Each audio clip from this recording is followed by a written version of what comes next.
बिस्मिल्लाहिर्रहमानिर्रहीम। अच्छा, हमने अपने प्रीवियस लेक्चर में CSS के मुख्तलिफ सेलेक्टर्स जो है ना उनके बारे में पढ़ा। तो आज मैं आपको एक बहुत ही इम्पोर्टेंट और कह लें कि दिलचस्प जो है ना HTML का एक टूल के बारे में बताऊंगा। ये इनफैक्ट एक पॉपुलर एक्सटेंशन है जो कि तकरीबन हर एक कोड एडिटर में आप इंस्टॉल कर सकते हैं। VS कोड में है, लेकिन ये बाय डिफ़ॉल्ट ही इंस्टॉल्ड होती है। तो ये इसमें आप क्या कर सकते हैं कि आप अपना जो HTML मार्कअप है वो बहुत क्विकली लिख सकते हैं। तो फॉर एग्जांपल लेट्स से मैंने अपना एक डिव टैग बनाना है, तो मैं पहले एक डिव टैग बनाऊंगा, फिर मैं ऊपर आऊँगा, मैं कहूँगा जी इसको क्लास जो है वो हमने देनी है बॉक्स की। ओके, और अब सेम चीज़ जो है इसको मैं टाइप करने के लिए मैं क्या लिख सकता हूँ, मैं लिखूँगा डिव और उसके बाद क्लास सेलेक्टर क्या होता है डॉट और उसके बाद क्लास का नाम। तो अगर मैं एंटर प्रेस करूं तो आप देखेंगे कि मेरे पास एक डिव टैग बन गया और उसकी क्लास ऑलरेडी बॉक्स है। इनफैक्ट अगर मैं सिंपली डॉट बॉक्स के भी एंटर प्रेस करूं तो वो डिव टैग वो क्लास जो है ना बॉक्स की मिल जाएगी। लेट्स से मैं एक आर्टिकल बनाना चाहता हूं और उस आर्टिकल को मैं चाहता हूं कि क्लास जो है वो लार्ज की जो है ना वो दी गई हो। तो आर्टिकल और डॉट लार्ज, डॉट से मुराद है क्लास सेलेक्टर, जो कि CSS में क्लास को सिलेक्ट करने के लिए आप डॉट लिखते हैं। तो अगर मैं इसको एंटर प्रेस करूं तो ये मेरे पास एक आर्टिकल बन गया और उसको क्लास जो है ना लार्ज की दी हुई है। लेट्स से मैं एक डिव टैग बनाना चाहता हूं और उसमें मैं चाहता हूं कि उसको बॉक्स की और लार्ज ये दोनों क्लासेस दी गई हों। तो मैं लिखूँगा div dot box dot large, enter. तो ये मेरे पास ये बन गया डिव उन दो क्लासेस के साथ। अगर मैं simply dot box dot large लिखूँ तो तब भी ये वर्क करेगा। लेकिन अगर मैंने किसी और टैग को बिलफर्ज H1 co dot box dot large classes देनी है तो फिर मुझे एक्चुअली में वो टैग जो है वो लिखना पड़ेगा। ठीक है, तो ये तो हो गया टैग और क्लास। सिमिलरली हमने देखा कि आईडी जो होता है उसको किस तरह से सिलेक्ट करते हैं। तो आईडी को सिलेक्ट करने के लिए हैशटैग लिखते हैं। तो मैं यहाँ पर चाहता हूँ कि एक डिव टैग हो जिसको आईडी लोगो दी गई हो। तो हैशटैग लोगो लिख के आप एंटर प्रेस करें तो आपके पास एक डिव बन जाएगा जिसको आईडी जो है लोगो ऑलरेडी दी गई होगी। मैं चाहता हूँ कि मेरे पास एक डिव हो जिसकी आईडी लोगो हो और उसकी क्लास जो है ना बॉक्स हो। तो आप लिखेंगे डिव हैशटैग लोगो डॉट बॉक्स, एंटर। तो ये आपके पास डिव टैग बन गया और उसकी आईडी ऑलरेडी लोगो है और उसकी क्लास जो है ना वो बॉक्स पहले से है। सिमिलरली हमने जो है चाइल्ड सेलेक्टर के बारे में पढ़ा। तो चाइल्ड सेलेक्टर क्या होता है, अगर मैं आपको वापस हमारे उस लेक्चर में दिखाऊं तो चाइल्ड सेलेक्टर क्या होता है कि आपने ये ग्रेटर देन का जो साइन है इसके ज़रिए आप चिल्ड्रन को सिलेक्ट करते हैं। तो मैं कहता हूँ कि डिव जो है उसके अंदर उसका चिल्ड्रन हो और पैराग्राफ। ठीक है, तो डिव और अगर चिल्ड्रन पैराग्राफ एंटर तो हमारे पास एक डिव बन गया और उसमें पैराग्राफ है। मैं चाहता हूँ कि जो डिव है इसको क्लास दी गई हो बॉक्स की और जो पैराग्राफ है इसको क्लास दी गई हो लीड की।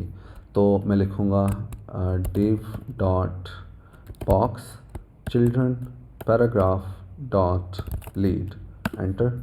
तो हमारे पास डिव बन गया और उसको क्लास दी हुई है बॉक्स की और पैराग्राफ जो है उसको क्लास दी हुई है लीड की। और मैं यहाँ पर लॉरम 10 लिखकर इसमें 10 वर्ड्स भी टाइप कर सकता हूँ, या मैं लॉरम 100 लिखकर इसमें 100 कैरेक्टर्स या 100 वर्ड्स व्यापक जो है वो टाइप कर सकता हूँ। ठीक है, और सिमिलरली अगर हम अब तक जो हमने पढ़ा है उस सारे को कंबाइन कर सकते हैं कि मैं चाहता हूँ कि जो डिव है उसको आईडी दी गई हो लोगो की और उसको क्लास दी गई हो बॉक्स की और लार्ज की और उसका एक चिल्ड्रन हो पैराग्राफ और उस पैराग्राफ में उसको भी क्लास दी गई हो लीड की। तो एंटर। तो ये हमारे पास हमारा डिज़ायर्ड मार्कअप जो है वो आ गया। सिमिलरली मैं चाहता हूँ कि हमारे पास जो पैराग्राफ है उसमें ऑलरेडी कुछ टेक्स्ट लिखा हो। फॉर एग्जांपल मैं चाहता हूँ कि इसमें ऑलरेडी हेलो वर्ल्ड लिखा हो। ठीक है, तो जब आप एंटर प्रेस करेंगे तो आपके पास पैराग्राफ बन गया और उसमें हेलो वर्ल्ड ऑलरेडी लिखा हुआ है।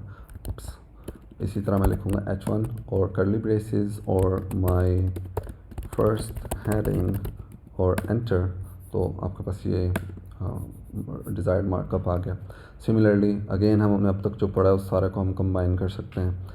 तो मैं कह सकता हूँ कि जी हमारे पास एक अदद div हो, तो div लिखना नहीं होता, अगर आप सिंपली आप लिख देंगे हैश, तो इससे मुराद है कि div, और उसको क्लास हम दे देंगे लोगो की, लेट्स से लार्ज, और फिर मैं चाहता हूँ कि इसमें एक अदद पैराग्राफ हो जिसको क्लास दी गई हो, या मे बी इसकी भी आईडी हो लीड की, और इसकी क्लास जो है वो हो टेक्स्ट वाइट, और इसमें my very interesting markup enter.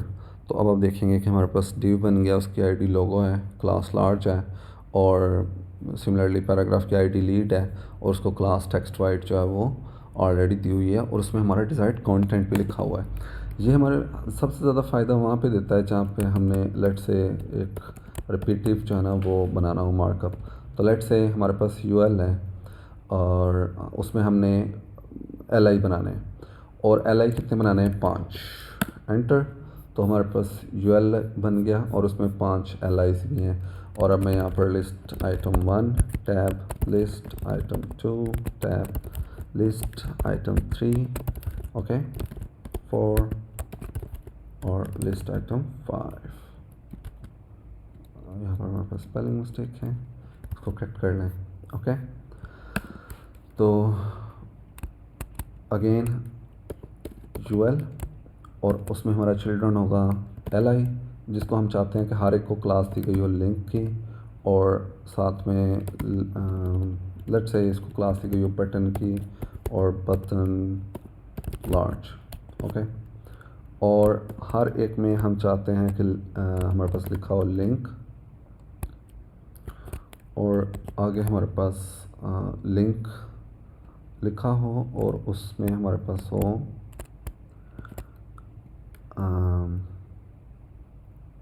जो भी मतलब इस लिंक की वैल्यू है वो यहाँ पर हो। ओके,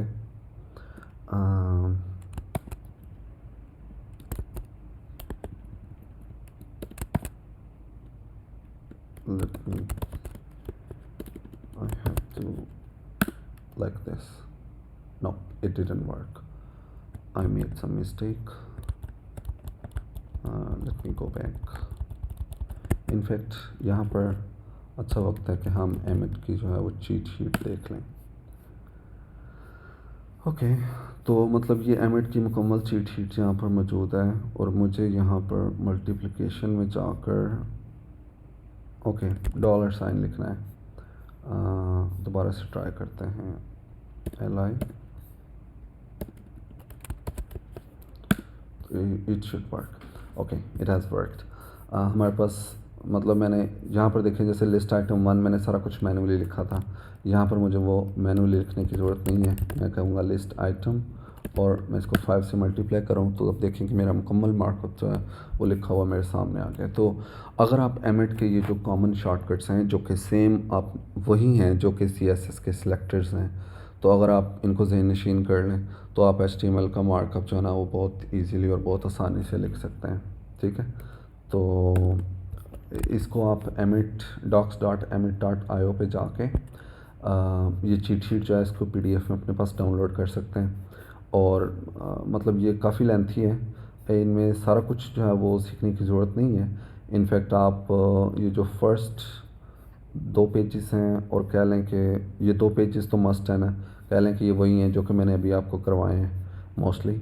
और बाकी अगर आपने CSS के शॉर्टकट्स याद करने हैं तो वो भी आप यहाँ से कर सकते हैं। ये सारा कुछ एक ही दफ़े याद करने की कोई ज़रूरत नहीं है, और मतलब आपसे अमूमन किसी इंटरव्यू में इस बारे में क्वेश्चन भी नहीं होगा। ये जस्ट सिर्फ़ और सिर्फ आपकी अपनी प्रोडक्टिविटी के लिए है। ओके, इनफैक्ट ऑनवर्ड जो है ना, मैं अमूमन अपने लेक्चर्स में इसको अपने रेगुलर वर्क में मैं इसको यूज़ करता हूँ, तो मैं यूज़ किया करूँगा। तो उम्मीद है कि आप भी इनको अपने लर्निंग या अपने प्रोफेशनल वर्क में इस्तेमाल कर सकेंगे। ओके,